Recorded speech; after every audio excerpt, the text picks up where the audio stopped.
बोल के में आज हम बात करेंगे सबसे बड़ी खबर की, सबसे दुखद खबर की, जो हाथरस से आ रही है, जहां पर 122 लोगों की मौत हो गई है। दरअसल यहां पर भोले बाबा नाम के जो संत हैं, उनका एक सत्संग चल रहा था और सत्संग के दौरान यह हंगामा हुआ, भगदड़ मची और इसमें 122 लोगों की मौत हो गई है। जानकारी ये मिल रही है कि 150 से ज्यादा लोग इस भगदड़ में घायल भी हुए हैं और मरने वालों में ज्यादातर महिलाएं हैं, बच्चे हैं, क्योंकि जो महिलाएं वहां पर पहुंची थी वो भगदड़ के दौरान भाग नहीं पाई, खुद को बचा नहीं पाई।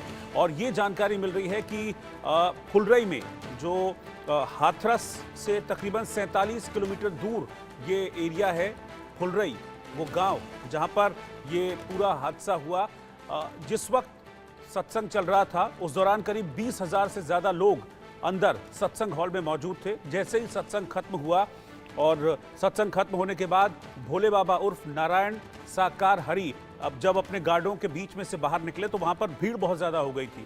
हर कोई पहले निकलना चाह रहा था, लेकिन हॉल से निकलने का जो एग्जिट गेट होता है, बाहर निकलने का रास्ता जो होता है, वो छोटा था और इस दौरान भगदड़ मची। हॉल में भीड़ बहुत थी तो उमस हो रही थी, गर्मी हो रही थी, इसकी वजह से लोग पहले निकलना चाह रहे थे।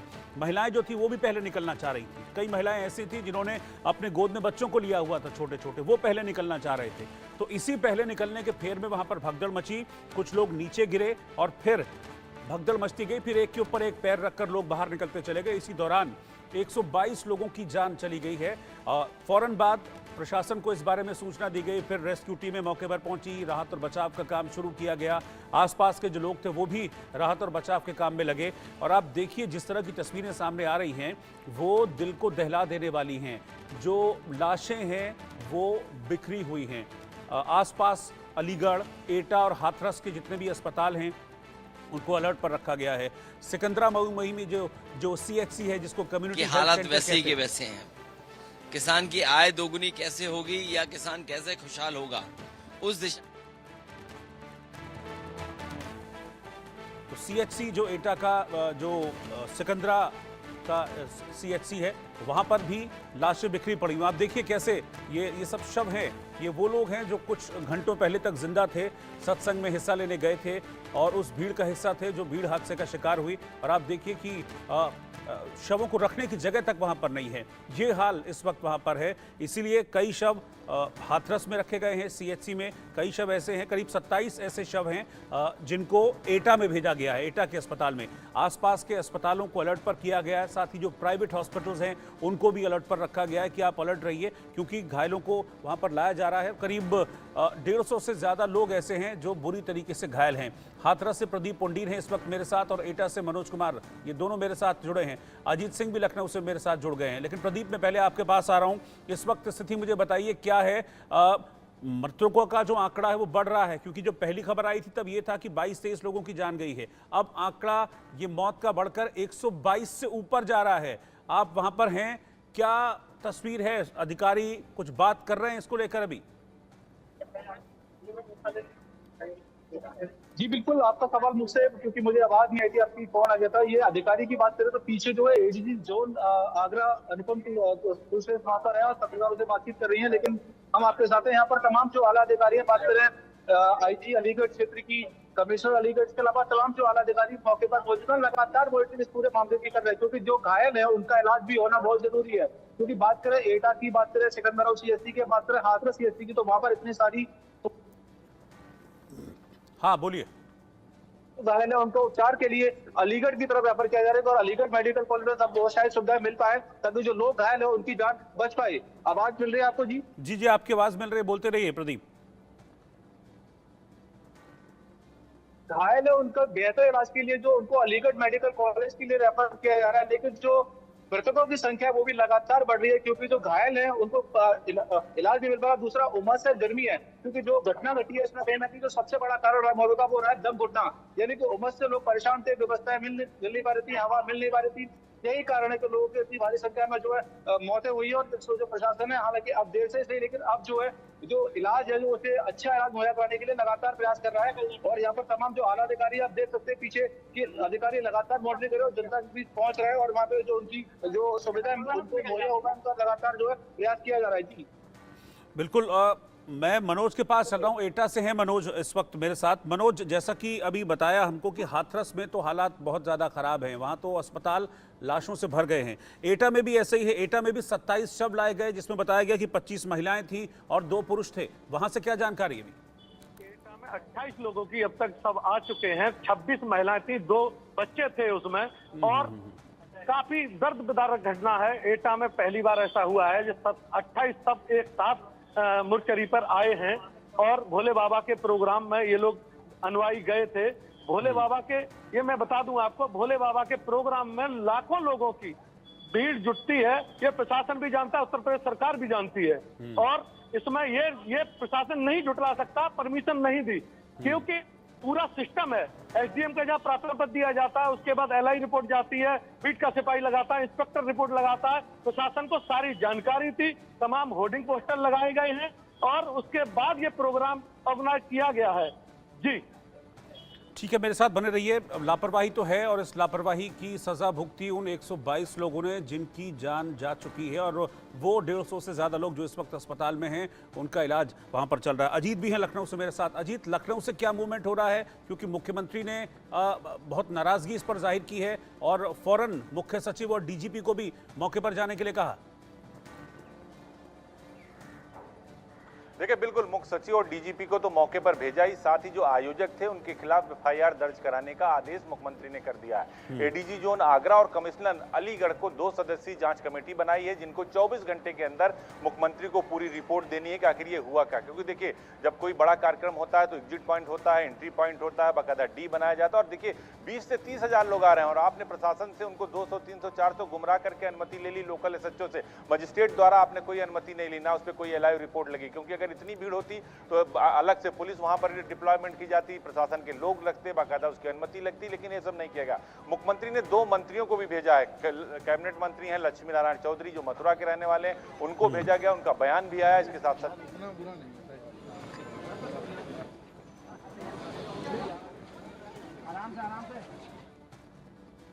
प्रशांत कुमार और मुख्य सचिव मनोज सिंह को हेलीकॉप्टर से यहां से भेजा गया। 2-2 लाख जो लोग हैं उनको, घायलों को 50-50 हजार और मृतकों को 2-2 लाख रुपए की सहायता दी गई है। प्रधानमंत्री की तरफ से भी मृतकों को पीएम फंड से 2-2 लाख रुपए की सहायता दी गई है और घायलों को 50-50 हजार। तो इस घटना में जो लापरवाही है उसको लेकर मुख्यमंत्री काफी नाराज है कि इतना बड़ा कार्यक्रम, इतना बड़ा आयोजन पूरे हाथरस में, अलग अगल बगल के जिलों में आपने खूब बड़ा पोस्टर और बैनर लगा दिया, लेकिन क्या आपने उसकी अनुमति ली? और जब ये भोले बाबा वहां पहुंचे, उनका पैर छूने के चक्कर में भगदड़ हुई। आपको बता दें कि जब पैर छूने लगे लोग, उनके पैर के नीचे की मिट्टी उठाने लगे। कहा जाता है ना कि आस्था जो है वो अंधी होती है, और इसीलिए जो महिलाएं, बच्चे, बुजुर्ग ज्यादा संख्या में थे। 2 अस्पतालों को मिलाकर लगभग 90 डेड बॉडी है। 28 के आसपास जो 28 डेड बॉडी एटा में और हाथरस के पीएससी और सीएससी मिलाकर लगभग 68 डेड बॉडी वहां पर है। इसके साथ ही 150 लोग घायल हैं जो जिंदगी और मौत से जूझ रहे हैं। कई लोगों की माँ का साया उड़ गया, कुछ लोगों के सर से पिता का साया उड़ गया, कुछ की गोद सूनी हो गई, यानी उनके बच्चों की मौत हुई। छोटे छोटे बच्चों को गोद में लेकर महिलाएं गई। पूजा पाठ में महिलाएं ज्यादा भरोसा रखती हैं। इसकी प्रॉपर कोई तैयारी नहीं की गई, कोई प्रिकॉशन नहीं बरता गया। और जब काफिला आया भोले बाबा का, उसी समय भगदड़ हुई। पैर छूने के चक्कर में वहां दलदल था, मिट्टी भी ठीक नहीं की गई थी, यानी कोई भी तैयारी नहीं की गई थी।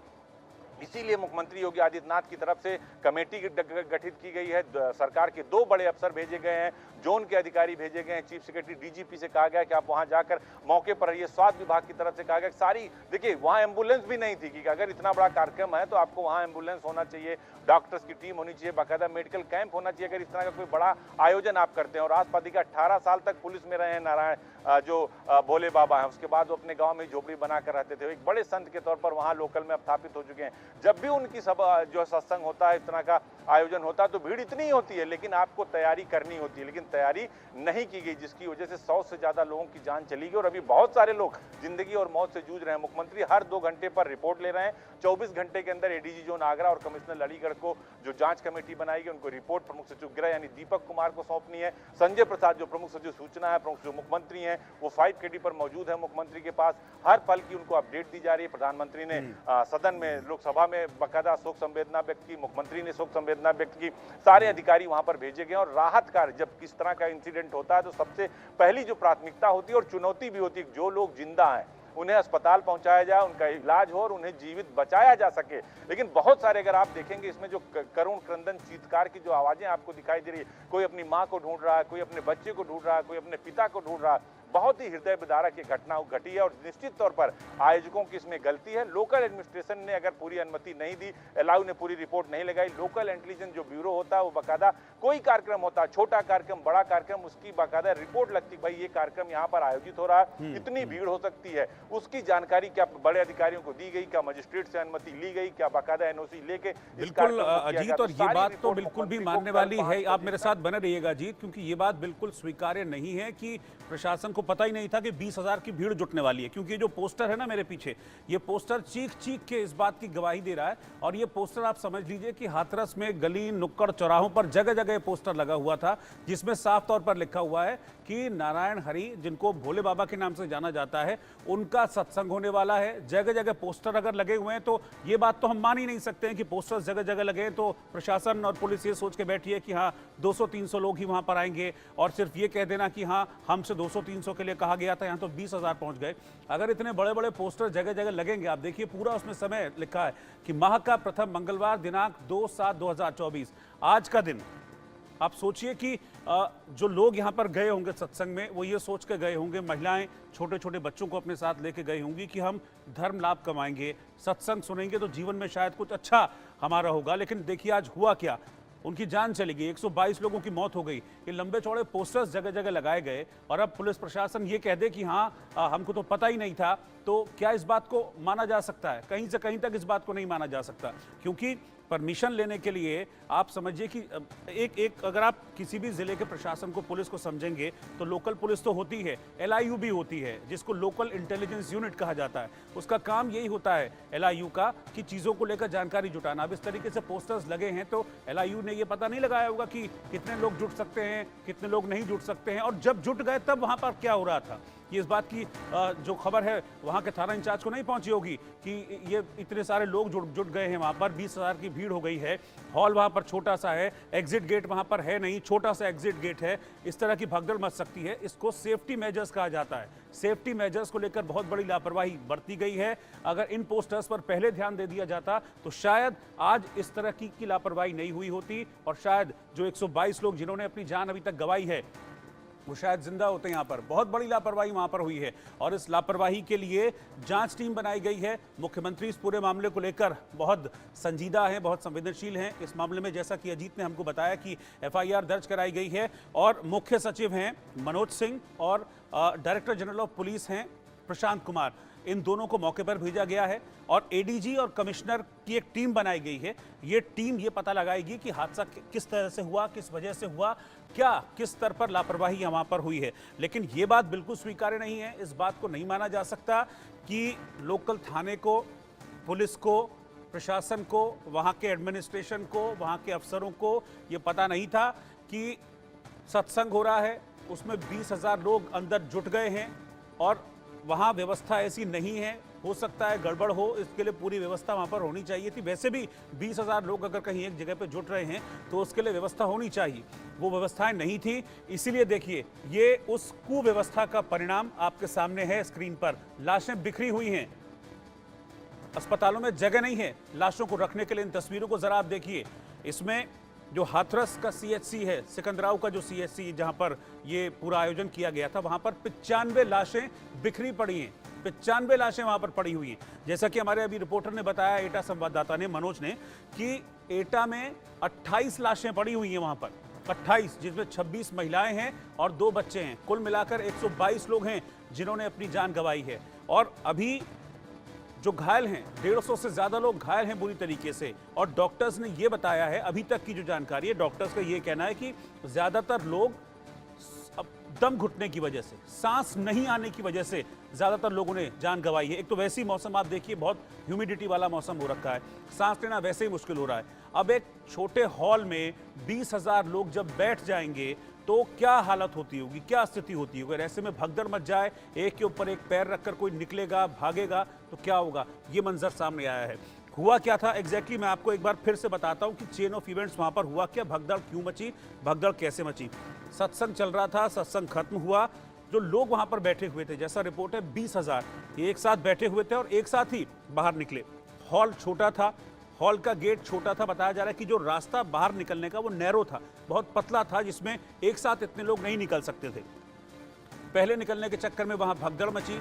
ये भी जानकारी मिल रही है कि जो बाबा जी हैं, भोले बाबा, जिनका नाम असली नाम नारायण साकार हरि है, उनको तो बॉडीगार्ड्स घेर कर चारों तरफ से उनको तो निकाल के वहां से ले गए। उसके बाद गेट पर एकदम से भीड़ इकट्ठा होनी शुरू हो गई और इसी भीड़ में भगदड़ मची और फिर एक के ऊपर एक पैर रख के लोग बाहर भागे हैं, निकले हैं। इसमें 122 लोगों की जान अभी तक जा चुकी है। इस मामले में अब जांच कमेटी बनाई गई है। एडीजी आगरा और अलीगढ़ के कमिश्नर इस मामले की जांच करके 24 घंटे में अपनी रिपोर्ट मुख्यमंत्री को देंगे। मुख्य सचिव को, डीजीपी को मौके पर भेजा गया है, 2 मंत्रियों को मौके पर भेजा गया है। लेकिन इन तस्वीरों को आप देखेंगे और जिन्होंने अपनों को खोया है, अगर उनकी चीख, उनका रोना आप सुनेंगे तो कलेजा मुंह को आ जाएगा, कलेजा फट जाएगा। वहां पर ऐसी स्थिति है कि लोग ढूंढ रहे हैं कि हमारा अपना कहां गया। सुनील है मेरे सहयोगी इस वक्त हाथरस से। सुनील, मतलब मैं यहां बैठकर उस चीज को महसूस कर पा रहा हूं इन तस्वीरों को देखकर, क्योंकि बहुत सी ऐसी तस्वीरें आई जिसमें लोग अपनों को ढूंढ रहे थे। उनको ये नहीं पता था कि जो बिछड़ गया इस सत्संग की भगदड़ में वो जिंदा भी है या नहीं।